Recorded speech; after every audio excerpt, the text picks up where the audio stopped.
आप लोग बहुत ज्यादा टिप्स मांगते हैं कि स्टॉक मार्केट की सर कोई टिप दे दीजिए जिससे हमें बहुत ज्यादा पैसा आ जाए। आपको एक्चुअल में आज मैं 3 टिप्स देने वाला हूं जिससे आपको शॉर्ट पैसा आएगा स्टॉक मार्केट से, आप बहुत ज्यादा पैसा कमा सकते हो। बट ये जो टिप्स हैं जितनी आसान लग रही हैं उन्हें फॉलो करना उतना ही मुश्किल है। तो अगर आप मुश्किल काम के लिए रेडी हो, you can make money. So let's start with the very first tip. देखिए, स्टॉक मार्केट में आप 2 चीजें करते हैं, हमने लास्ट वीडियो में भी डिस्कस किया था। इधर यू ट्रेड, आप ट्रेडिंग करते हैं, और आप इन्वेस्ट करते हैं। बट मैं हमेशा आपको एक ही बात बोलूंगा कि अगर आपको एक्चुअल में अमीर बनना है तो आपको इन्वेस्टमेंट्स करनी चाहिए।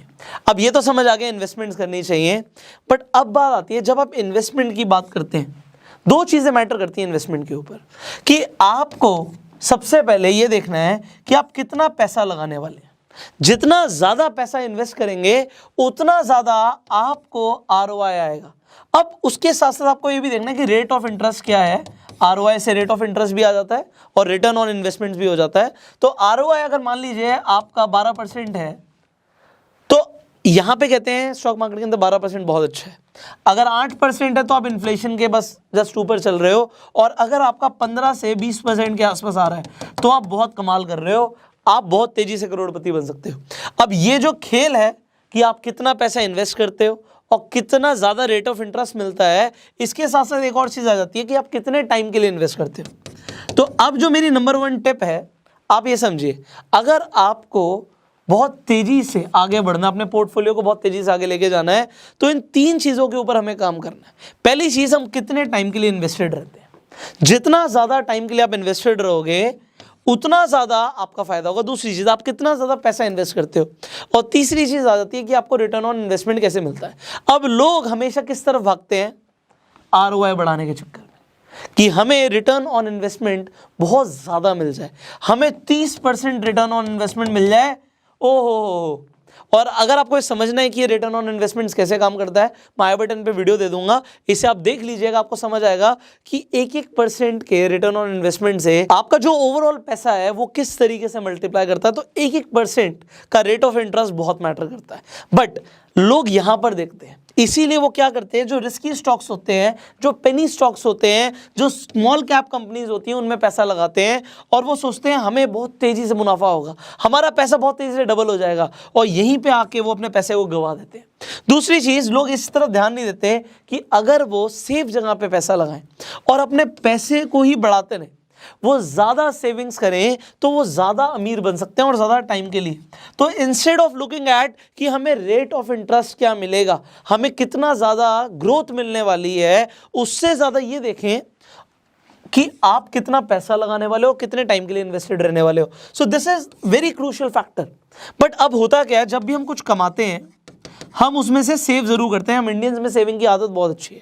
तो अगर कोई इंसान मान लीजिए 30,000 रुपये कमाता है और उसके खर्चे 20,000 रुपये हैं, तो वो 10,000 रुपये को सेव कर लेता है। बट आपको ये समझना है कि सेविंग का इकलौता पर्पस होना चाहिए इन्वेस्ट करना। आप सेव करते हो इन्वेस्टमेंट करने के लिए, और अगर आप ऐसा नहीं करते, आप सेव सिर्फ बैंक में पड़े रहने के लिए पैसा रखते हो कि इमरजेंसी के लिए यूज हो जाएगा, या ये सेविंग आपकी बहुत कम है, तो फिर आप बिल्कुल पॉवर्टी लाइन के पास ही हो। क्योंकि अगर आप इस सेविंग को इन्वेस्ट नहीं करोगे तो आप कभी अमीर नहीं बनेंगे। आपको कुछ ऐसा तरीका ढूंढना पड़ेगा कि अगर आप सो भी रहे हैं तब भी आप पैसा कमा रहे हो, ऐसा वॉरेन बफे बोलते हैं। अदरवाइज आप पूरी जिंदगी काम करते रहोगे। और जो लोग रात में सोते सोते पैसा कमाने का तरीका नहीं ढूंढते, वो जिंदगी भर काम करते हैं। तो आपको ये समझना है, जो आपकी सेविंग्स है उसके ऊपर आप ये समझिए, जो भी मैं सेव कर रहा हूं, सेविंग का पर्पस है इन्वेस्ट करना, कि उसके ऊपर मुझे कुछ ना कुछ इंटरेस्ट मिले। अगर पैसा बढ़ रहा है दैट इज गुड। तो आपको ये समझ आ गया कि सेविंग हमें रेगुलरली करनी है और उन्हें हमें इन्वेस्ट करना। बट कब करना है? When you are actually required to invest. इसका मतलब ये नहीं है कि आज मेरी सैलरी आई है, मैं 20,000 रुपये रख लेता हूँ खर्चे के लिए और 10,000 रुपये आज ही इन्वेस्ट कर देता हूँ। लोग ऐसा करते हैं, लोग SIP डाल देते हैं, लोग म्यूचुअल फंड्स में इन्वेस्टमेंट करते हैं, कुछ भी गलत नहीं है। But what is better, what is better जो आपको ज़्यादा अच्छे रिटर्न्स दे सकता है? Let me tell you. देखिए, अगर आप ऐसा देखते हैं कि कुछ स्टॉक्स बहुत अच्छे हैं, आप अपनी ना एक लिस्ट बनाइए स्टॉक्स की जिन्हें आप पसंद करते हैं। मैंने लास्ट वीडियो में बताया था कि आपको हमेशा स्टॉक्स की जगह बिजनेस में इन्वेस्ट करना चाहिए। बिजनेस देखो कौन सी कंपनी अच्छा बिजनेस कर रही है, अपने घर में प्रोडक्ट्स देखते हो आप, जो प्रोडक्ट्स आपको अच्छे लगते हैं आप बिजनेस चूज कर लो। मान लेते हैं आप पिडलाइट को देखते हो। अब पिडलाइट वो कंपनी है जो फेविकॉल बनाती है, फेविक्विक बनाती है, आपको जो बहुत सारे प्रोडक्ट्स हैं जो आपके फेविकॉल के आते हैं, फर्नीचर्स में यूज़ होते हैं, पिडलाइट के सब आपने यूज़ किया होगा, एमसीएल यूज़ करी होगी। तो पिडलाइट बहुत बड़ी कंपनी, आप पिडलाइट को चूज़ करके रखते हो। इसी तरीके से आप आईटीसी को चूज़ कर लेते हो, आप ब्रिटानिया को चूज़ कर लेते हो, आप नेस्ले को चूज़ कर लेते हो, आप एमआरएफ को चूज़ कर लेते हो। आपके कुछ बड़े बड़े अच्छे शेयर्स आपकी लिस्ट में। मतलब ये नहीं है जब पैसा आए तब डाल दो, बहुत सारे लोग ये बोलते हैं जब पैसा आए तब डाल दो। That is actually not a right advice. अब वो क्या करना चाहिए, आपको इन स्टॉक्स पे एक्चुअल में अलर्ट लगा के रखना चाहिए उस प्राइस का जिस प्राइस पे आप खरीदने के लिए रेडी हो। इसका मतलब है कि मैं ये नहीं कह रहा कि आप अभी के अभी लिमिट ऑर्डर लगा दो, वो हम बाद में बात करेंगे कि कैसे लगाते हैं, उसका फायदा क्या है। मैं अभी एक अलर्ट लगाने के लिए कह रहा हूँ। यू कैन एक्चुअली सी, देखो ये कंपनीज बहुत बड़ी कंपनीज हैं, ये ग्रो कर रही हैं और करेंगी, ये तो चलो प्रूवन है। बाकी आप इनकी एनालिसिस कैसे कर सकते हैं हम आगे बात करेंगे, और भी कंपनीज के बारे में कैसे जान सकते हैं कि इन्वेस्ट करना चाहिए नहीं करना चाहिए। बट मैं अभी आपको जो पॉइंट बोल रहा हूँ वो ये है कि आप लिस्ट बना लो। ऐसा नहीं है जब पैसा आया तब डाल दिया। और देखो कि जो इनका जो ग्राफ है, जो प्राइस है, वो कब नीचे जा रहा है, क्योंकि मार्केट का रूल है, market will always bounce back. तो अगर आप कभी भी जब नीचे होता है स्टॉक उसे खरीद लेते हो तो बाउंस बैक तो करेगी और आपको मुनाफा होने के ज़्यादा चांस हो जाएंगे। बट सपोज कीजिए यहाँ पे इस टाइम पे आपकी सैलरी क्रेडिट हुई थी और आपने अभी के अभी इन्वेस्टमेंट कर दी, so you lose your money. इसका मतलब ये है कि थोड़ा सा पेशेंस रखना ज़रूरी है पैसा लगाने से भी पहले।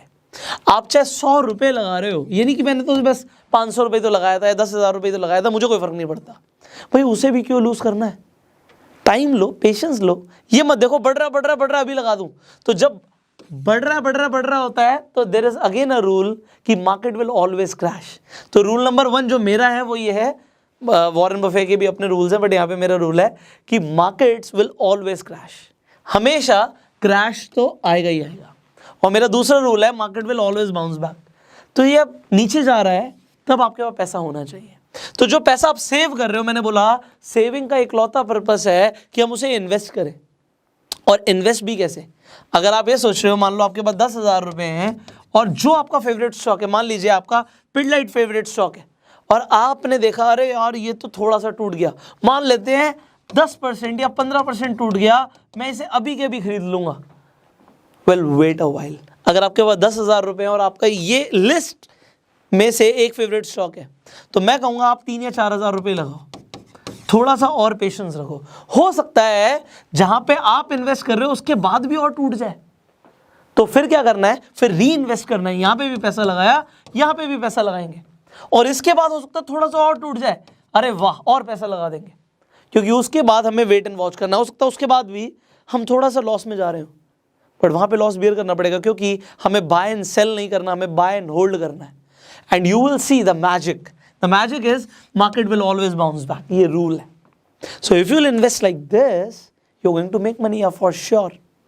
आप 100% पैसा कमाएंगे, आपको किसी की कोई टिप की जरूरत ही नहीं है। आप बड़ी कंपनी में पैसा लगा रहे हो, अगर उसका आज मार्केट प्राइस डाउन जा रहा है, और यहाँ पे मैं लिस्ट क्यों बोल रहा हूँ, हो सकता है कोई एक कंपनी जिस पर बहुत ज़्यादा भरोसा कर रहे हो सकता है उसके साथ कुछ हादसा हो जाए, जैसे कि येस बैंक के साथ हुआ। हादसा मतलब स्टॉक इतना गिर गया कि वो ज़मीन पर आ गया, उससे नीचे घुस गया वो तो।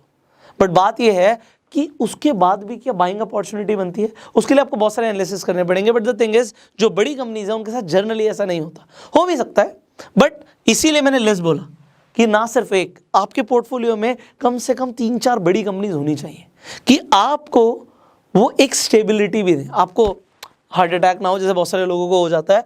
तो यहाँ पे हो सकता है आपको यहाँ पे एक फंडामेंटल रूल समझ आ गया। एंड थर्ड जो सबसे इंपॉर्टेंट है, जो आपको हर एक्सपर्ट बोलेगा अगर वो एक्सपर्ट है तो, कि भैया हम जब भी इन्वेस्ट कर रहे हैं हम लॉन्ग टर्म के लिए कर रहे हैं। लोग क्या करते हैं, मान लेते हैं आपने किसी स्टॉक में इन्वेस्ट किया और स्टॉक में इन्वेस्ट करने के बाद जैसे उसमें आपको दिखा 10% का मुनाफा हो गया, 20% का मुनाफा हो गया, 30% का मुनाफा हो गया, हम तुरंत सेल कर देते हैं। इससे आप कभी अमीर नहीं बनोगे। इससे आप अमीर क्यों नहीं बनते, मैं आपको एग्जांपल देता हूं। हम विप्रो की बात करते हैं। आज से 40 साल पहले, हो सकता है आप में से ज़्यादातर लोग हो भी ना इस दुनिया में, मैं भी नहीं था, पर अगर 40 साल पहले मान लेते मेरे फादर या मेरे दादाजी सिर्फ और सिर्फ 100 रुपये विप्रो में लगाते, सिर्फ 100 रुपये। डेफिनेटली आप कहेंगे सर 100 रुपये भी बहुत बड़ी बात थी आज से 40 साल पहले, बट इतनी भी बड़ी बात नहीं थी। बट अगर सिर्फ 100 रुपये लगाते तो आज वो 7 करोड़ रुपए होते। समझ रहे हैं आप, ये लॉन्ग टर्म का मैजिक है। आप सोचिए किसी इंसान ने 100 रुपये इन्वेस्ट किया और जैसे उसका 130 रुपये हो गया उसने बेच दिया, oh what a profit man, and आज वो रो रहा होगा कि भैया 7 करोड़ रुपए हो गया। तो इसीलिए लॉन्ग टर्म का मैजिक है। मैं आपको एक और एग्जांपल दे देता हूं। अगर हम इन्फोसिस की बात करते हैं तो इन्फोसिस के शेयर में किसी ने 1995 के अंदर अगर 10,000 रुपये लगाए होते, मान लेते हैं मेरे फादर ने, मैं 1995 में पैदा हुआ था, 26 साल का ही हूँ, तो मेरे फादर ने मेरे नाम पे, मेरी खुशी पे, आज मेरी बिटिया हुई है, तो जब वो पैदा हुई तो उसके नाम के लिए, मतलब जब वो हुई तो मेरी तरफ से एक गिफ्ट उसके लिए मैंने कुछ शेयर्स खरीद के उसके लिए डाल दिए फॉर लॉन्ग टर्म। अब वो उसके, मेरे नहीं है। जब उसमें समझ आएगी इतनी कि वो उन शेयर्स के साथ डिसीजन ले सकती है तो वो लेगी, मैं कुछ नहीं करूँगा उन शेयर्स का, ये मैंने सोचा है। This is my long term perspective कि मेरे बच्चे के लिए मैंने सोचा भैया मेरी खुशी में, मेरे फादर 10,000 करते, मैं जितना कर सकता था मैंने कर दिया। तो मैं आपको एक एग्जांपल दे रहा हूँ कि मेरे फादर ने अगर 10,000 रुपये की, मेरी खुशी में बेटा हुआ है जी इसके नाम पे हम 10,000 शेयर डाल देते हैं इन्फोसिस के, तो आज की डेट में वो 68 लाख रुपीज़ होते हैं। इसका मतलब है कि एक बच्चे की जितनी भी पढ़ाई वढ़ाई लिखाई का खर्चा होता है, जितना माँ बाप को करना होता है, सब हो गया। ऑब्वियसली लॉन्ग टर्म हमारा फ़ायदा तभी है जब हम उन स्टॉक्स को थोड़ा थोड़ा डाइल्यूट करके वो कैश को ले आए अपने पास। हम इन्वेस्टमेंट इसीलिए करते हैं, बट वो लॉन्ग टर्म में जो आपको रिजल्ट देती है ना, वो कभी भी ये नहीं होता कि मेरे फादर ने देखा 10,000 का शेयर मैंने खरीदा था, 13,000 का हो गया, बेच दो। अगर ऐसा सोचते तो कुछ नहीं होता। वैसे तो उन्होंने ऐसा कुछ किया नहीं, तो सोचते और नहीं सोचते की तो बात ही नहीं है। बट आपको मैं बता रहा हूँ, अगर आपने ये जो मैंने आपको आज 3 टिप्स दी हैं इन्हें फॉलो कर लिया तो सोचो आने वाली आपकी जनरेशन का क्या होगा। They will be filthy rich. एक आदमी को सिर्फ अपनी ज़िंदगी में मेहनत करके, दिमाग लगा के, एजुकेशन लेके अपना फाइनेंशियल लाइफ को चेंज करना होता है, और उसके बाद अगर उसको बच्चों को भी वो एजुकेशन मिल जाती है तो आने वाली जो पुश्ते हैं ना वो सब अमीर पैदा होती है, तो वो पैदा ही अमीर होती है। मेरी बेटी पैदा ही करोड़पति हुई है, उसका रीज़न है क्योंकि उसके बाप ने मेहनत कर ली। तो एक इंसान को तो करना पड़ेगा। Will that be you in your family? So बहुत सारे ऐसे लोग हैं जो आज एक मिडिल क्लास फैमिली से वीडियो देख रहे हैं। मेरा सवाल आपसे, will you be the first millionaire in your family? If yes, नीचे कमेंट कीजिएगा। वीडियो अच्छी लगी जल्दी से लाइक कर दीजिए, शेयर कर दीजिए, फैला दो यार आग की तरह। ऐसी इन्फॉर्मेशन लोगों को नहीं मिलती, तो अगर आप शेयर करोगे तो किसी का भला हो जाएगा। फाइनली यूट्यूब पे वीडियो देख रहे हो सब्सक्राइब करो, बेल आइकन पे क्लिक करो, क्योंकि अभी बहुत सारी वीडियोस आनी बाकी हैं। और अगर फेसबुक पे देख रहे हो फॉलो करो। I will see you in the next video. Till the time you go self made.